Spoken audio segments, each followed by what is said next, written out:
Hello गाईस, तर हनीला स्कूलला घ्यायला गेली होती. मग परत येताना म्हटलं आता काय बनवायचं, तर मग म्हटलं आता खिचडीच बनवून टाकूया. तर इथं बनवत होते खिचडी. तर मित्रांनो, पोळ्या खाऊन खाऊन ना बोर होऊन गेले. मग मला ना जास्त करून ना भातच आवडत होता. मग भातच कधी खिचडी किंवा वरण भात किंवा पोळ्या कधीतरी असं म्हणजे टिफिनला यांना मी पोळी आणि भाजीच बनवते सध्या. तर पण मला आहे ना पोळ्याच जात नाही, खाऊच वाटत नाही. तर आणि ना दुपारची वेळ झाली होती. मग त्याच्यानंतरून तिला कुल्फी, मावा कुल्फी घेऊन दिलेली होती. त्याच्यानंतरून मग इथं हनीचे पप्पा सांगत होते की आज भाजी मी बनवते असं करून. म्हटलं बनवा, मग तुम्हीच बनवा.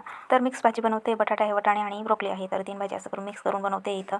तर नाही तर हेच बनवते, तुम्ही बघू शकताय. तर आणि सांगते की पप्पा तुम्ही बनवताय, मी पण मदत करू लागते असं करून. तर ती मसाले टाकत होती आणि हनीचे पप्पा भाजी बनवत होते. तर दोघं मिळून मस्तपैकी भाजी बनवत होते आणि मग ना भाजी ना एक नंबर झालेली होती बरं का. तर हनीचं चाललं होतं की पप्पा मीच बनवते, तुम्ही राहू द्या असं. तर मसाले बिसाले सगळे ॲड करून झालेले होते. मग त्याच्यानंतरून एका साईडला हे म्हणजे सांडून बिनून दिली ही असं करून त्यांनी चिमट्याने पकडलेलं होतं. मग त्याच्यानंतर अशाच प्रकारे याने दोघांनी भाजी बनवली आणि भाजी तर खूपच छान झालेली होती बरं का. बघू शकता शिजून झालेली होती. मग तेवढ्यात बसणार होतो जेवायला.